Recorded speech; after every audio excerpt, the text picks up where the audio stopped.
Hello students, this is part 6 of chapter solution.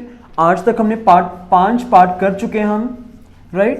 5 parts हमने कर लिए हैं जिसमें हमने काफी टॉपिक्स देखे, azeotropes, gas in liquid, liquid in liquid, solid in liquid and many more topics which were really important.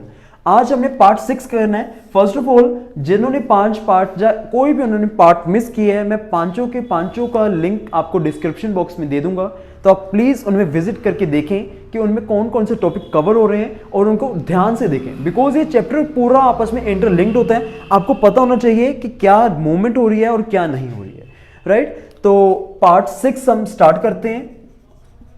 Part 6 जिसमें हम आज मैं एक बार की पॉइंट्स लिख रहा हूं, बिकॉज मुझे कई स्टूडेंट्स ने कहा है कि सर पहले आप वीडियो में की पॉइंट्स बता दिया करें ताकि हमें वीडियो में पता चल जाए कि आप क्या करवाने वाले हो, राइट। तो मैं की पॉइंट्स बता रहा हूं। सबसे पहले हम करेंगे last colligative property, that is the osmotic pressure.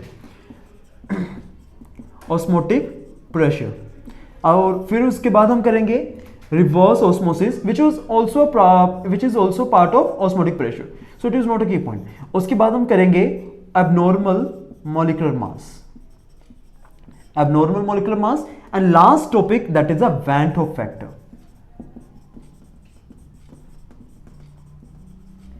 ये 3 हमारे मेन की पॉइंट्स हैं जिनको आज हमें डिस्कस करना है, और आज हम इस चैप्टर का डी एंड करेंगे और उसके साथ हम नेक्स्ट चैप्टर से स्टार्ट करेंगे इन नेक्स्ट वीडियो। तो स्टार्ट करते हैं with osmotic pressure. First of all, osmotic pressure के लिए हमें जानना चाहिए कि ऑस्मोसिस क्या होता है।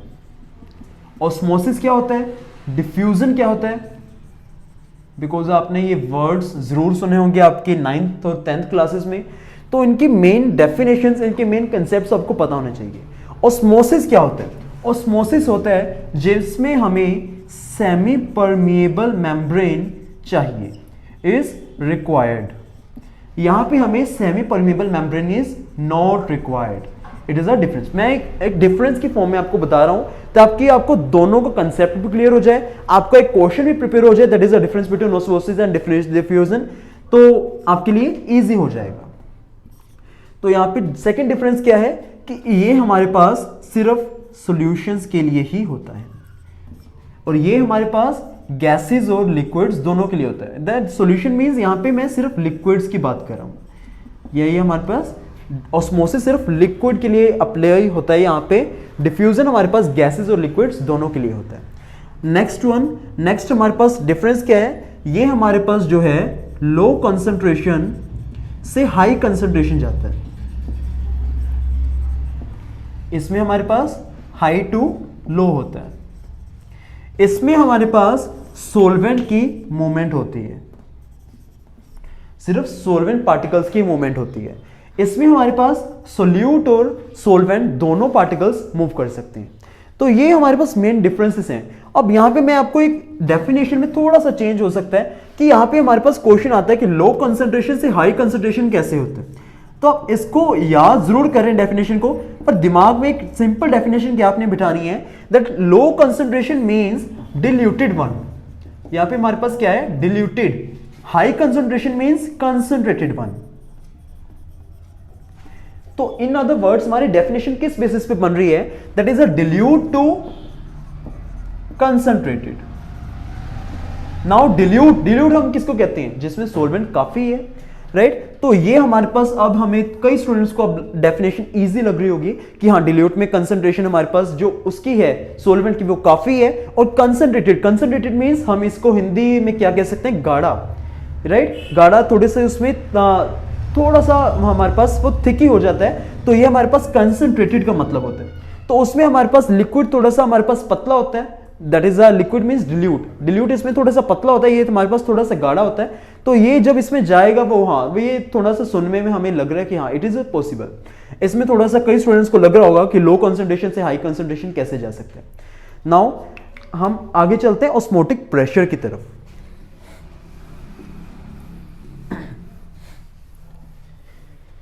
ऑस्मोटिक प्रेशर के लिए मैं एक छोटी सी डायग्राम बना रहा हूं, उसमें आपको अच्छे से समझ में आएगा।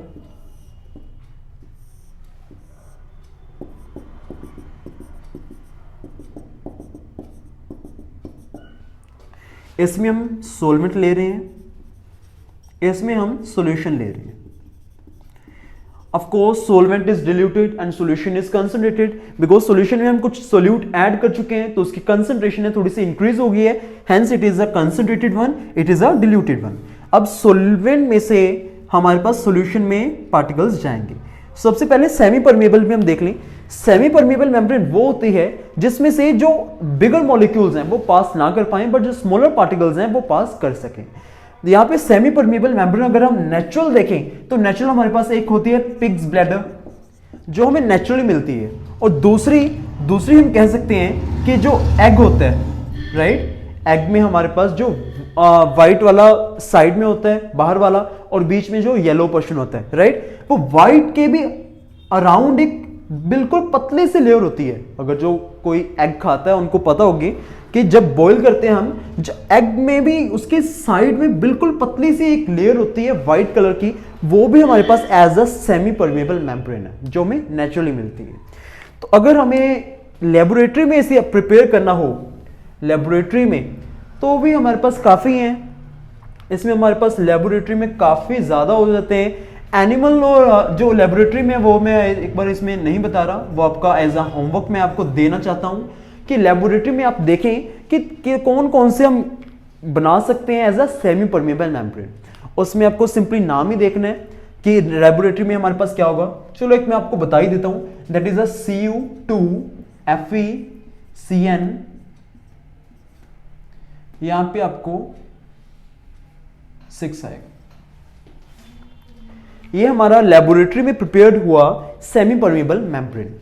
तो आप इसके अलावा अगर आप सर्च करना चाहें तो आपको ऑफ कोर्स नेट पे कितने मर्जी सर्च कर सकते हैं कि सेमी परमेबल मेम्ब्रेन्स कौन से होते हैं, उनकी आर्टिफिशियल टाइप्स कौन सी हैं, नेचुरली टाइप्स कौन सी हैं। तो ये आपका एज अ होमवर्क बोल रह गया है। आप एज अ इसको एक और बात समझिए कि आप जो भी पढ़ते हो, जो भी मैं आपको पढ़ाता हूं, तो आप उसमें कुछ एक्स्ट्रा भी ढूंढना चाहें तो आप टॉपिक उसको उठाएं और उसको नेट में सर्च भी करें, सफरिंग करें कि उसमें आपको कुछ एक्स्ट्रा नॉलेज मिल सकती है, बिकॉज ये आपके लिए ही अच्छा है। अगर आपके सिलेबस में नहीं भी है, अगर एमसीक्यूज में आप कर रहे हो, जेईई मेंस, जेईई एडवांस, उसमें भी नहीं है, तो आपको थोड़ी सी एक्स्ट्रा नॉलेज के लिए आपको सर्फिंग भी करनी चाहिए, आपके लिए काफी अच्छा रहेगा। अब चलते हैं आगे। तो हमारे पास जो एनिमल और प्लांट के होते हैं सेमी परमेबल मेम्ब्रेन्स, वो एज अ थोड़े से कई बार होता है कि सेमी परमेबल मेम्ब्रेन नहीं भी एक्ट करते और कभी कभी वो एक्ट भी करते हैं। तो ये थोड़ा सा डिपेंड करता है। उसके बाद हम बात करते हैं ये फिगर पे सोलवेंट और सॉल्यूशन। सोलवेंट को हमने क्या कहा था, डिल्यूटेड वन। सॉल्यूशन को हमने क्या कहा था, कंसंट्रेटेड वन। अब सॉल्यूशन के ऊपर हमने एक पिस्टन लगा दी है, राइट। ये हमारे पास क्या है, एक पिस्टन है। क्यों लगाया हमने यहाँ पे, ऑफ कोर्स सोलवेंट में से अब सॉल्यूशन में पार्टिकल्स जो सोलवेंट के हैं वो मूव करेंगे due to osmosis, right, because osmosis हमारे पास क्या होता है, लो कंसंट्रेशन से हाई कंसंट्रेशन। बट हम चाहते हैं कि इस मूवमेंट को कैसे रोक सकें। इस मूवमेंट को हम रोकना चाहते हैं जिस वजह से हम ऊपर से प्रेशर लगा रहे हैं। इस सॉल्यूशन वाले पार्ट में, हाफ बिकर में हम प्रेशर लगा रहे हैं with the help of piston, so that we can restrict the movement of particles of solvent from this beaker to this beaker. This is known as osmotic pressure, कि हम उस पर कितना प्रेशर लगा रहे हैं, हम उस पर जो भी प्रेशर लगा रहे हैं उसको हम पाई से डिनोट करते हैं। उस प्रेशर को हम पाई से डिनोट कर रहे हैं और उसकी डेफिनेशन क्या हो जाएगी, osmotic pressure.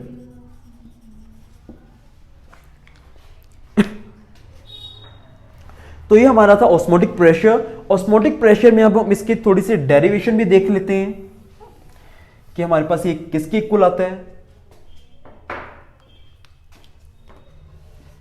Pi is equals to, अगर आप बात करो उसमें कि मेरे पास जैसे ये है एज अ यू शेप्ड, इसमें अगर हम बात करें कि ये हमारे पास सोलवेंट पड़ा था, सॉल्यूशन जो कुछ भी, इसमें हम जो प्रेशर लगा रहे हैं तो ये कितना ऊपर जा रहा है, दैट इज अ हाइट। तो यहाँ पे height into rho, that is into g. हमारे पास ये क्या, हमारे पास डेंसिटी है। ये आपने फॉर्मूला पढ़ा होगा, पहले फिजिक्स में पढ़ा होगा, राइट। हमने यहाँ पे इस फॉर्मूले का नहीं अप्लाई करना। हमारे पास फॉर्मूला क्या आएगा, pi is equals to N R T. हमारे पास ये वाला फॉर्मूला आएगा। यहाँ पे एन अपॉन वी भी है, pi is equals to N upon V R T, that is a pi is equals to C R T. C stands for concentration, R is a gas constant, T is a temperature and pi is a osmotic pressure. ये हमारे पास osmotic pressure के लिए definition आती है और derivation आती है. अगर हम बात करें इसमें कि हमारे पास pi V1 plus pi 2 V2 is equals to pi resultant V1 plus V2. ये रिलेशन हमने कैसे लिखे? पाई वन V1 हमारे पास एक पार्टिकल के लिए, एक सॉल्यूशन के लिए है, या फिर हम फॉर फर्स्ट के बारे में बात करें, ये हमारे पास फॉर सेकंड है. Pi R stands for resultant osmotic pressure. तो हमारे पास बनता है pi 1 V1 plus pi 2 V2 is equals to pi R into V1 plus V2. उसके बाद हम बात करेंगे रिवर्स ऑस्मोसिस.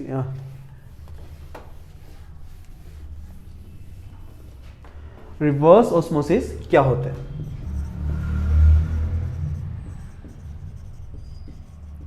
राइट. अब हम बात करके हटे हैं कि pi is a osmotic pressure which is used to or which is exerted by us to restrict the movement of solvent particles from half beaker to this 1/2 beaker. Now कभी कभी होता है कि वो प्रेशर ज्यादा लग जाता है. कभी कभी प्रेशर हमसे जितना लगना चाहिए था सिर्फ मूवमेंट को रिस्ट्रिक्ट करने से, उससे भी थोड़ा सा ज्यादा लग जाता है. तो क्या होता है कि सॉल्यूशन के पार्टिकल्स से सॉल्वेंट में मूव करना शुरू कर देते हैं. हमने अभी ये फ्लो डायग्राम देखी थी जिसमें हमने हाफ बीकर यहां पे रखना था, हाफ बीकर यहां पे रखा था. इसमें हमारे पास क्या था? सॉल्वेंट था. इसमें हमारे पास सॉल्यूशन था. राइट. उसके ऊपर हमने हमारे पास पिस्टन था जिसपे हम फोर्स लगा रहे थे. अब यहां पे अगर हम फोर्स थोड़ी सी ज्यादा लगा देंगे तो इसमें से पार्टिकल्स इसमें मूव करना शुरू हो जाएंगे, because it is a osmosis हमारे पास इसमें से इसमें था. अब हमारे पास डायरेक्शन ऑपोजिट हो चुकी है, इसीलिए हमारे पास इसका नाम क्या आ जाता है? Reverse osmosis. राइट. तो ये हमारे पास क्या आता है? Reverse osmosis. नाउ अब हम बात करते हैं रिवर्स ऑस्मोसिस के बाद एब्नॉर्मल मॉलिक्यूलर मास की. Abnormal molecular mass. Abnormal molecular mass से पहले एक और चीज देखते हैं, that is isotonic, hypotonic, hypertonic. Isotonic क्या होता है? जब दो मॉलिक्यूल्स का जो या फिर दो सॉल्यूशंस का ऑस्मोटिक प्रेशर सेम होता है तो उनको हम क्या कहते हैं? आइसोटोनिक और आइसोऑस्मोटिक. हाइपोटोनिक कैसे कहते हैं? जब ऑस्मोटिक प्रेशर जितना आना चाहिए उससे कम है, उसको हम क्या कहेंगे? हाइपोटोनिक. हाइपोटोनिक जब आना चाहिए जितना उससे थोड़ा सा ज्यादा है तो उसको हम क्या कह रहे हैं? हाइपरटोनिक. तो ये हमारे पास तीन छोटी छोटी डेफिनेशंस थी, that is isotonic, hypotonic and hypertonic. उसके बाद हम देखते हैं एब्नॉर्मल मॉलिक्यूलर मास.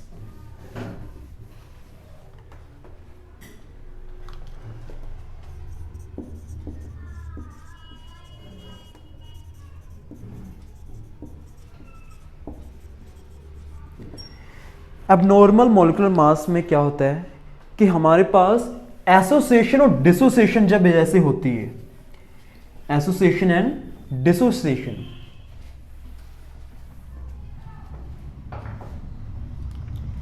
मान लीजिए हमारे पास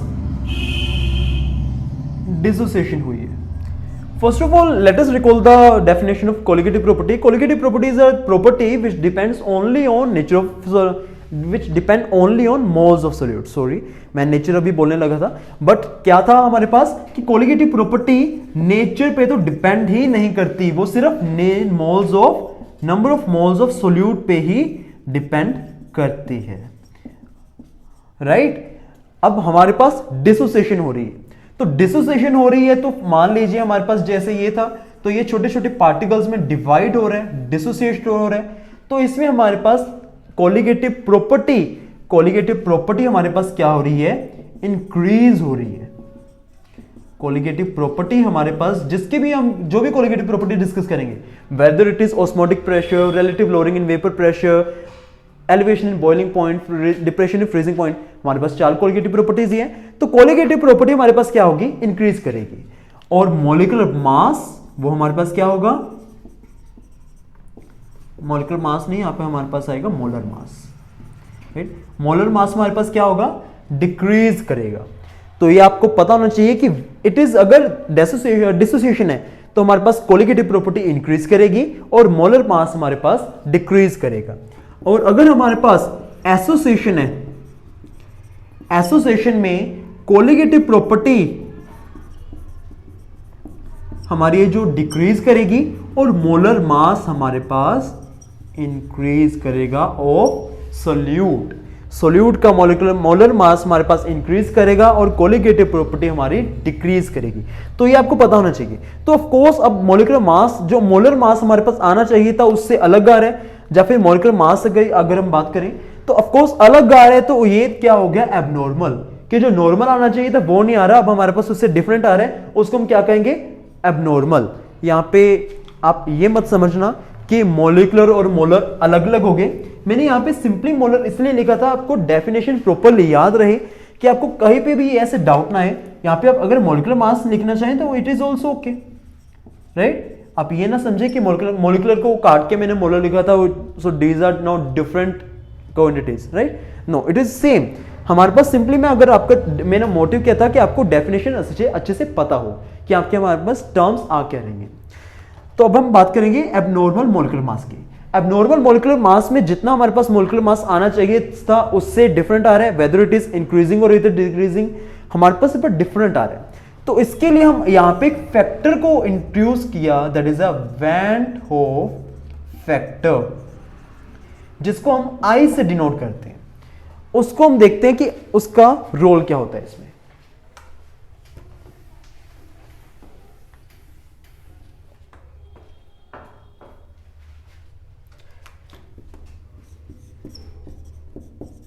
मान लीजिए हमारे पास ये मॉलिक्यूल था, हम पहले डिसोसिएशन की बात कर रहे हैं,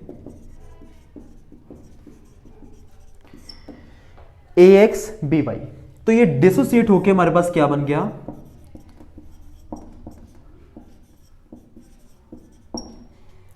X moles of A raised to power Y negative. Y negative इसका चार्ज है, X मॉलिक्यूल्स A थे, यहां पे भी हमारे पास X मॉलिक्यूल्स ऑफ A हैं, BY हमारे पास यहां पे था, यहां पे हमारे पास क्या बन गया, YB X minus.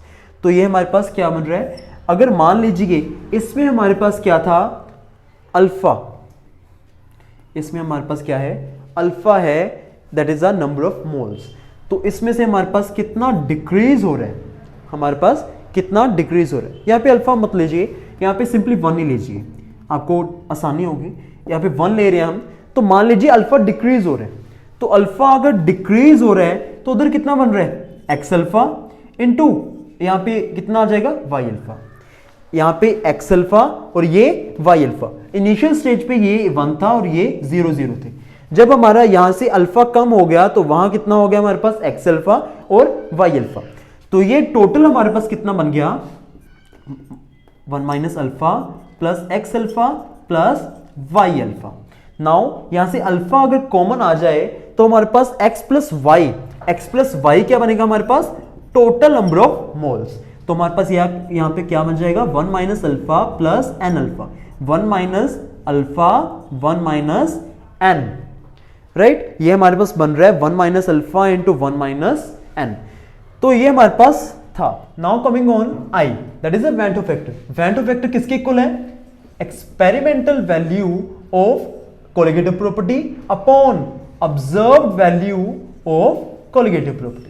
Van Hoff factor की काफी सारी डेफिनेशंस हैं, आप उसमें से कोई भी लर्न कर सकते हो, but for sake of easiness हम इसको ले रहे हैं, that is I is equals to experimental value of colligative property upon observed value of colligative property. Now experimental देखिए, एक्सपेरिमेंटल हमारे पास ये आई है, that is 1 plus alpha into N minus 1। Experimental हमारे पास ये आई है, और ऑब्जर्व्ड हमारे पास कौन सी आई है, दैट इज 1। ऑब्जर्व्ड हमारे पास जब हमारे पास कोई भी डिसोसिएशन नहीं हुई थी, राइट। यहां पे हमारे पास थोड़ी सी गलती है, दैट इज हमारे पास 1 माइनस एन था, 1 माइनस एन था, राइट। बिकॉज हमने जब अल्फा को बाहर निकाला है तो हमारे पास 1 माइनस एन बचना चाहिए और यहां पे माइनस होना चाहिए, 1 minus alpha into 1 minus N. तो हमारे पास आई किसके इक्वल बन जाएगा, 1 minus alpha into 1 minus N upon 1। हमने सिंपली दोनों वैल्यूज इसमें सब्स्टिट्यूट किए हैं, तो हमारे पास क्या बन गया, i is equals to 1 minus alpha into 1 minus N. तो ये पूरी टर्म इधर वाली साइड पे आ जाएगी, तो क्या बनेगा हमारे पास alpha into 1 minus n is equals to 1 minus i. Alpha की वैल्यू किसकी इक्वल आ रही है 1 minus i upon 1 minus n. Now alpha is a degree of dissociation. Alpha is equals to degree of dissociation किसके equal आ रहा है 1 minus i, that is a van't Hoff factor upon 1 minus n, that is a total number of moles. तो ये हमारे पास degree of dissociation के लिए आ रहा है। अब हम देखते हैं एसोसिएशन। सिमिलरली हम एसोसिएशन के बारे में बात करेंगे। एसोसिएशन में मान लीजिए हमारे पास Na गिव्स An, जैसे कि मैं आपको बता चुका हूं, ये हमारे पास किसकी बात चल रही है एसोसिएशन की। तो मान लीजिए इनिशियली हमारे पास यहाँ पे 1 है, तो यहाँ पे हमारे पास इनिशियली क्या होगा 0। अगर यहाँ पे अल्फा जा चुका है, यहाँ पे हमारे पास क्या बन जाएगा अल्फा अपॉन एन। तो इस टाइम पे हमारे पास टोटल क्या बन रहा है 1 minus alpha plus alpha upon N. Now I की हम डेफिनेशन कर चुके थे, that is the experimental value of colligative property upon observe value of colligative property. Now substitute these values here, हमारे पास क्या बन जाएगा i is equals to 1 minus alpha plus alpha upon N upon 1, that is i is equals to 1 minus alpha plus alpha upon N. अब ये दोनों चीजें हमारे पास लेफ्ट हैंड साइड पे आ जाएंगी, क्या बनेगा alpha minus alpha upon n. i that is a van't Hoff factor हमारे पास राइट हैंड साइड पे चला जाएगा, क्या आएगा 1 minus i. Alpha common 1 minus 1 upon n is equals to 1 minus i. Alpha की वैल्यू हमारे पास कितनी आ गई 1 minus i upon 1 minus 1 upon n. This is a value for alpha. अब हमें पता है कि हमने मेन आई की वैल्यू निकालनी है, that is a van't Hoff factor to determine the colligative properties correctly. Why correctly? Because हमारे पास ये भी हमारे पास चेंज हो जाएंगी सभी की वैल्यूज। फॉर एग्जांपल हमारे पास वैल्यू क्या थी for elevation in boiling point, that is a del Tb is equals to Kb into molality. अब हमारे पास क्या बन जाएगी del Tb is equals to i Kb into molality. I stands for van't Hoff factor. Of course for depression in freezing point क्या बन जाएगा del Tf is equals to i into Kf into molality. Osmotic pressure हमारे पास क्या बन जाएगा pi is equals to i CRT. ये हमारे पास कोलिगेटिव प्रॉपर्टीज सारी चेंज हो चुकी हैं, तो मेनली हमें आई की वैल्यू भी डिटरमाइन करनी है। तो वो हमारे पास कैसे निकलेगी alpha that is a degree of dissociation और डिग्री ऑफ एसोसिएशन हमें कई बार दिया होगा, तो उससे हम वेंटो फैक्टर की वैल्यू डिटरमाइन कर सकते हैं। तो ये हमारा पूरा चैप्टर सॉल्यूशन था, जिसमें हमने काफी इंपॉर्टेंट टॉपिक्स और सभी कुछ देखा। इससे हमारा चैप्टर फिनिश होता है। Thanks for